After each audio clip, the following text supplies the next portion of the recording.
Hi guys, and welcome back to my channel for another mystery. Today we are discussing the case of Bobby Dunbar, a boy from Opelousas, Louisiana, who went missing on August 23rd, 1912. So Bobby was born around 1908 to his two parents, Leslie and Percy Dunbar. In August 1912, the family took a trip to nearby Lake Swayze. It was basically a fishing trip, and from what I can gather, the family did little adventures like this quite often.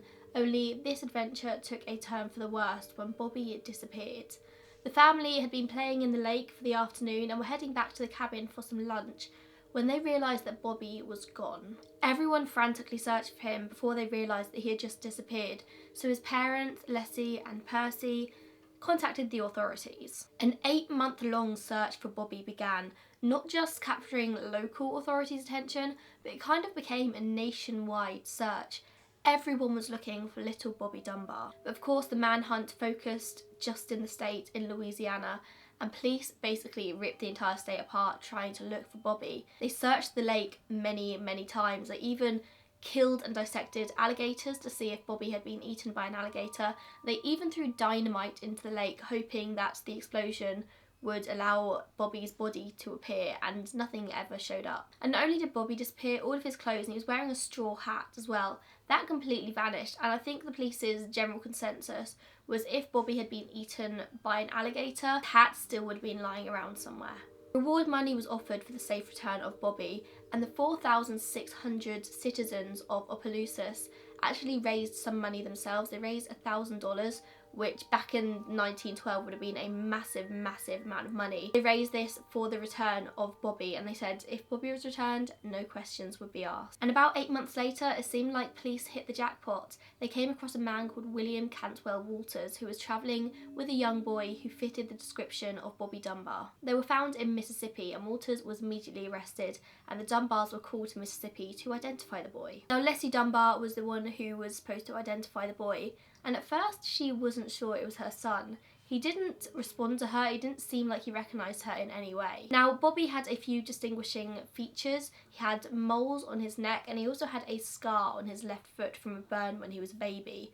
And turns out this little boy also had very similar markings. He also had a scar on his left foot, and he had moles on his neck. And this is what made Leslie Dunbar decide that yes, this was her son. It was actually the next day, so it wasn't the first day she saw him. The first day she saw him, she was totally unsure it was Bobby. It was the next day when she undressed and bathed him that she apparently exclaimed, "Thank God it's my boy," and then fainted. Now apparently around the time there were lots of false reports about what had happened when Leslie finally received her son back. Some newspapers reported that the boy walked into the room and exclaimed "mother" and then ran towards her to hug her, but this wasn't the case. It was actually like neither of them recognised the other. But still, this was enough for the authorities, and so they released the boy, now identified as Bobby Dunbar, back to his family. And Walters was still in prison. Kidnapping in Louisiana was punishable by death, and so his life was on the line. But he insisted that the little boy wasn't Bobby Dunbar. The boy was actually called Bruce Anderson. Walters said that he was travelling through Missouri with little Bruce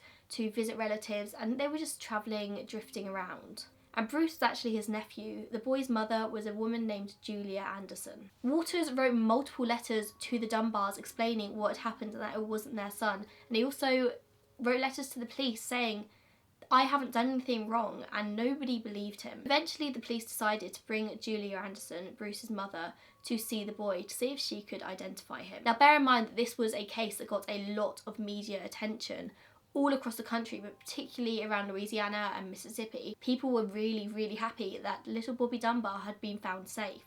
So Julia came to identify the child, and this is where things get a little bit strange, because Julia had actually let Walters take her son 13 months beforehand. She hadn't seen her boy in 13 months, and this was back in 1912, so there wouldn't have been many photos of him, so I'm sure that her memory would have got a little bit lost. She struggled to identify the boy, and this little boy, who was now Bobby Dunbar, who had been raised in a very poor family. His mother Julia was a field hand.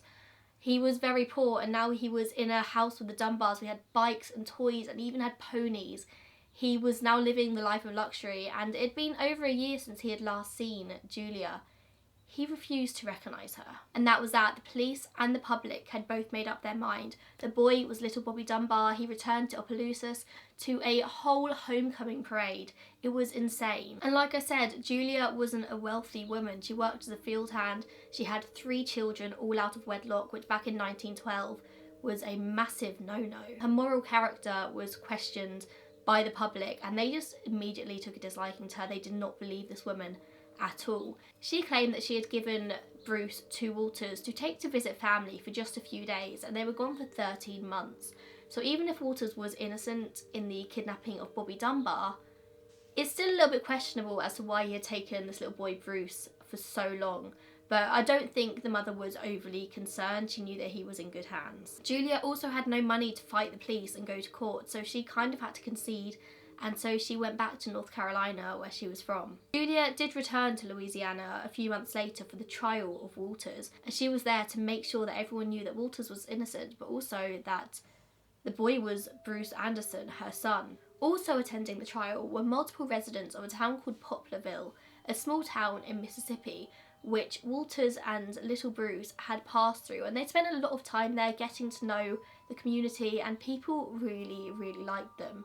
And a lot of the residents were there to, again, say that Walters was innocent and this little boy was Bruce, and they knew this for a fact because he was there with Bruce before Bobby had ever gone missing. However, despite this, despite all of the people saying that Walters was innocent, he was found guilty of kidnap and was basically sentenced to life in prison. And the boy was officially, once and for all, named as Bobby Dunbar. Walters spent 2 years in prison before his attorney appealed, and he was luckily granted the right to another trial. However, prosecutors in Opelousas decided that it was way too expensive to do another trial. All the media attention, it was just too much. They turned around and said, you know what, just release him. So Walters was released from prison after 2 years, which makes me question in the first place how guilty the prosecutors ever thought that Walters was. After Walters was released from prison, he's kind of disappeared. Nobody's entirely sure what happened to him. People think that he continued drifting around, and he would have died around the 1930s. And as for Julia Anderson, the people of Poplarville welcomed her with open arms and said that she was welcome to join their community.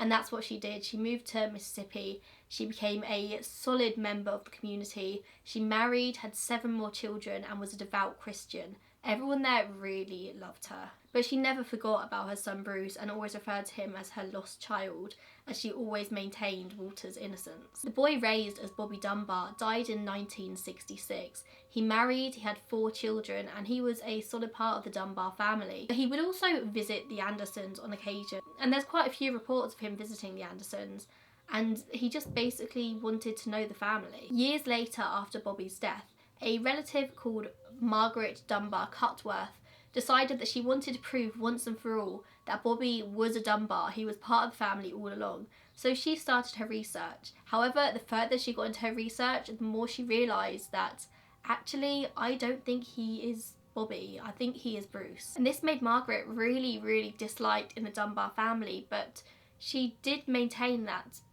Bobby was probably an Anderson. So in the year 2004, the family offered DNA testing by a local newspaper, and Bobby Dunbar's son, Bob Jr., decided to have his blood tested against what should have been his biological cousin, the younger brother of Bobby Dunbar's son. And tests came back proving that they had no blood relation whatsoever. All along, the boy was Bruce Anderson. So William Walters was innocent all along. Julie Anderson had her son basically kidnapped by the Dunbars, because I refuse to believe that the Dunbars actually believed all along that this was their son. Maybe they were just so desperate to have their son back that they willingly accepted this boy into their family. I did a similar video about a case kind of like this, about a boy called Nicholas Barkley. I'll link that up there and down below if you want to go watch that. But I think this family was just so intent on having their son back that they just accepted whoever. You might also notice a few parallels with the Angelina Jolie movie, The Changeling. A lot of people mistakenly think that The Changeling is based on the Bobby Dunbar case. It's actually not. It's based on another case of a boy, I think, called Walter Collins, I think. But again, the parallels are definitely there. And that says to me that this kind of thing happened a lot back in the early 1900s. Obviously, they didn't have DNA testing. They couldn't prove things like this. They didn't have photos that they could reference back to. And if the boy refused to recognise Julia as his mother, what were the police meant to think? They should have just believed her in the first place. They had no evidence whatsoever to actually suggest that the boy was Bobby Dunbar, apart from the fact that Leslie said he was. And bearing in mind, Bruce wouldn't have seen his mum for 13 months. For a 3 to 4 year old, that is a big difference, and he probably genuinely didn't recognise her. And why would he want to go back with this strange woman he didn't know, when he had ponies back at the Dunbar's house that he could play with? And again, I think something important to bear in mind is the Dunbars had money. The Andersons did not. And I don't know if maybe the Dunbars paid money to the authorities, or I don't know if they were just held in higher esteem. They were of a higher class, and so the police were more likely to believe them. But the police didn't ever take Julia Anderson seriously. So the boy was Bruce Anderson all along. What happened to Bobby Dunbar? Now, at the lake house where the family was staying in August 1912 when Bobby disappeared, the police did find a set of footprints leading away from the cabin to a sort of nearby railroad. I couldn't work out if the railroad was still working or if it had been abandoned. But that's kind of the last that is seen of Bobby Dunbar, these very little footprints. So a lot of people think because of these footprints, the fact they just suddenly disappeared, Bobby was taken by someone. If he was, it's most likely he was murdered shortly after and his body has never been found. But I don't think you can really dismiss the possibility that Bobby did just turn back to go to the lake. He was 4 years old, he didn't want to go in for lunch, he wanted to continue playing. So he went back to the lake and maybe did just drown, or he got eaten by an alligator, or I don't really know what other animals are around there. Are there bears in that area? I don't know, let me know. So I think it is possible that there was no foul play involved and it was just an accident and his body's never been found. I think if he did drown, he may have washed up eventually, but then again, I don't think lakes work like the sea. There's no tide really, is there? So maybe his body is just at the bottom of the lake.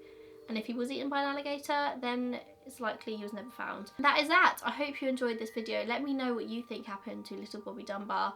It's just a horrible, horrible case. So many injustices in this case. So when I was researching it, I was like, I cannot believe this poor woman went through all of that and she was right all along. It is horrible. Give this video a thumbs up if you did enjoy it, and make sure you subscribe to my channel, and I will see you in my next video. Bye guys.